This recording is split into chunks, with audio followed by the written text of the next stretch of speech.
afternoon, everyone. Happy Friday. Welcome to Concise Conversations with Cathy and Jackie. We are very, very excited for today's episode because we have our sister program here to talk with us. Leadership there, Miss Tammy Dunn and Teri Thompson are here to talk about what they have learned over the summer with their virtual professional development. So with that, I'm going to step into the background and kick it over to Cathy. Thank you, Dakota. We are just thrilled to have our friends Teri Thompson and Tammy Dunn with us today to talk to us about their amazing virtual learning that's ongoing this summer. And we are so excited to be talking with you and learning from you. As we remember, the purpose of Concise Conversation is just to reach out and provide information to our network members and also give them some good cheer. And I know that my partner, Jackie Walsh, is looking forward to the conversation as well, and she's going to ask the first question. Thank you, Cathy. Yes, Tammy and Teri, we are so excited to be learning with and from you as we move along together in this unknown. And I'm kind of in awe just knowing that as you look to your summer, you are looking to providing professional learning for 2,200 plus teachers. Virtually. Speaking of kind of walking into the unknown, that's just a big wow. I know now that you have completed 2 of your 6 weeks, 6 sessions of training very successfully. And so I'm wondering as you share with us today, if you would begin maybe, Teri, by talking to us a little bit about the logistics. That seems to me to be kind of a logistical nightmare to think of 2,200 teachers. Wow. How did you begin? Well, first of all, thank you, Cathy and Jackie, for having us today. This is very exciting, and this again is something new, so we're learning today as well. It was scary, no doubt. In March, we made the decision that we had no choice but to go virtual, and that was a hard pill for many of our folks to swallow, because we're just not accustomed to it.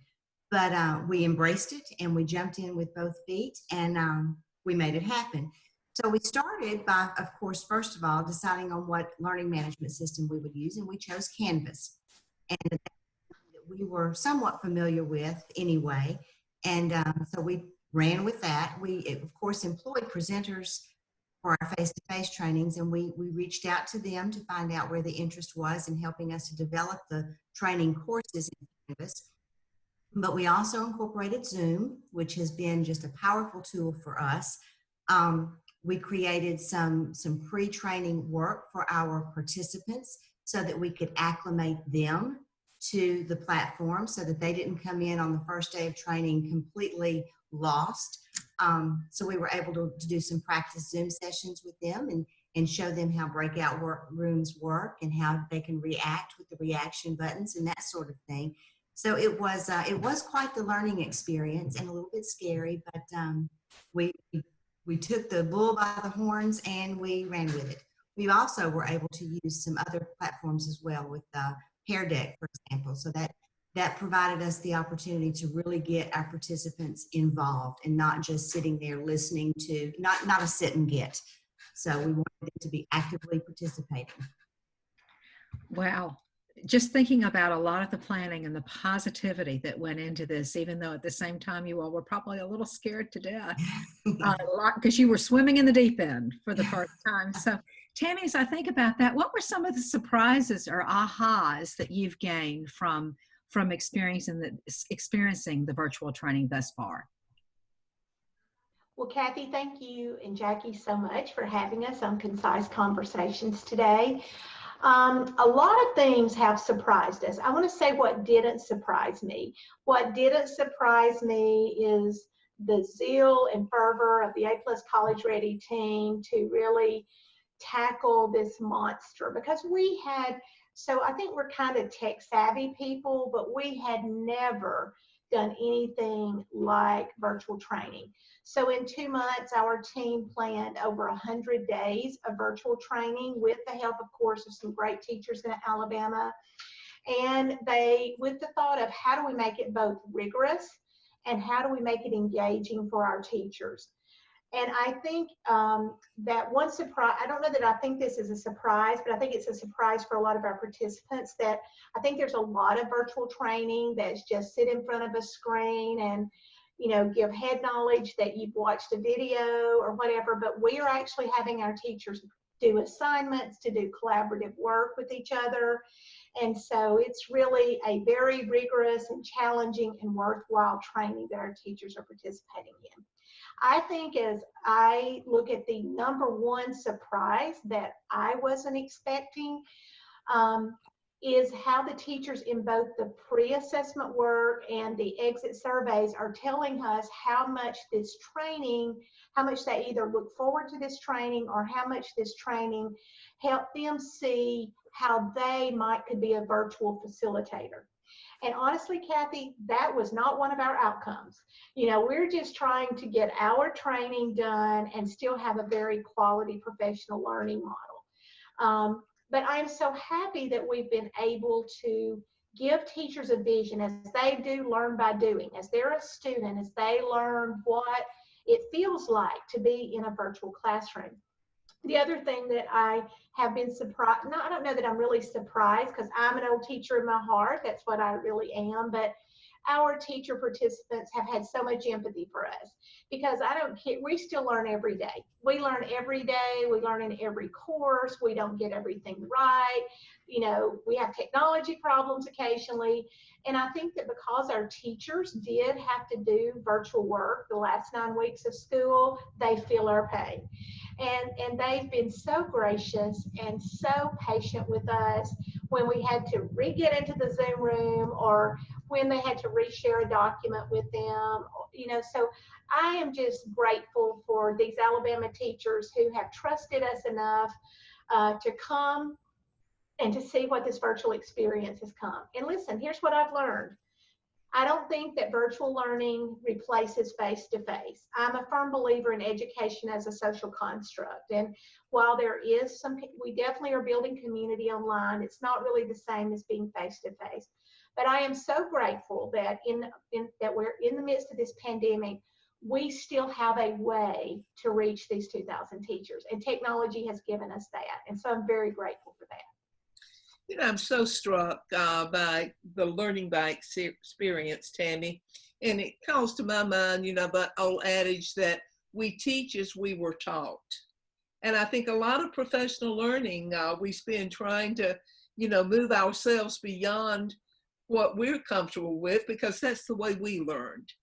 And so I think as you provided this really exemplary experience for your teachers and the training, you are letting them experience what maybe good virtual learning can feel like. And once I've felt it, then I don't want to do it the old way. So Teri, how did you do it? What kinds of technological and other supports did you use to create, as Tammy was talking about, that process for learning that was engaging, that caused people to say, hey, I may be able to do this also? Well, that's an excellent question, and I'll tell you, we did a lot of experimenting and a lot of practicing, and I think that the start was for us we didn't want our participants to be in a sit and get situation because that's not what we're about. We want to model for them what we hope they will do with their students. So, and as Tammy pointed out, that was not really one of our outcomes to begin with, but that has happened. So we met with our different content groups, met with their presenters, their facilitators and moderators, and they worked through how the learning management system worked. They worked through the best ways to use Zoom to provide that engagement. And I think Tammy mentioned how our staff has come in with the tech support, and we really wanted our participants and our facilitators and moderators, but we wanted them all to feel comfortable enough that this was not a painful experience. It's the rigor of the content needs to be there, and it was there, and it is there, but we didn't want the experience itself to be the painful part. You know, we wanted the productive struggle with the learning, but not with the actual experience. So we just we did a lot of practice, and we bring in our participants prior to the start of their week of training, and we do some practice with them so that they can be more comfortable, so that their focus can be the content and not, oh my goodness, will the technology work? So it's been exciting, and it has been thrilling to watch everybody get on board, you know, to jump in and work together to make it work. And it has worked. You know, we've learned, and every session we make a mistake or two, and we try to take that and learn from it, so the next time we don't repeat those mistakes. But it's been a very exciting experience for me personally. You know, Teri, as I was listening to you, I was thinking about what I call all the invisible work, which is all the hard work you have to do before you get ready. And that intentionality of really making sure that the presenters were feeling comfortable, that you all were feeling comfortable, the training and the support is huge. So Tammy, I know so many people are listening right now thinking about they may have to do something, maybe not quite on the scale of yours. It may be a teacher in a classroom. It may be the best practices center figuring out how to go virtual. What are some of the lessons learned? What advice can you give to all of us that you're learning from this wonderful process? So, I mean, you know, I didn't learn this lesson necessarily from this, but you can't ask people to do something they're not empowered to do. So we provided a lot of training, and sometimes the trainer was learning as they were presenting the training, but we provided a lot of training for our staff to start with. Then we moved that out to our facilitators, and then tried to figure out what training our participants needed just to be able to engage on day one in a full manner. And I think the other thing we have to do to help do that is we have to have a growth mindset. Because I'm going to be honest with you, our team did not, so we used Canvas as basically a repository of files. We never really used Canvas as a learning management system. We did not even have a Zoom license at A+ College Ready until April of this year.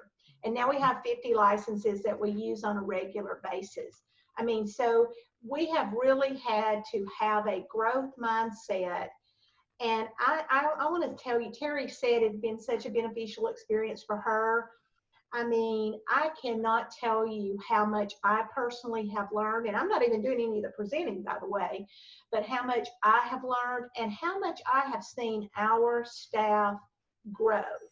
And Jackie, what you referred to of having to get us out of our comfort zone and get out of our box and think of a new way to do this, no matter how the presentation mode is in the future, the mindsets and the thought processes that we've had to go through for this will go on forever.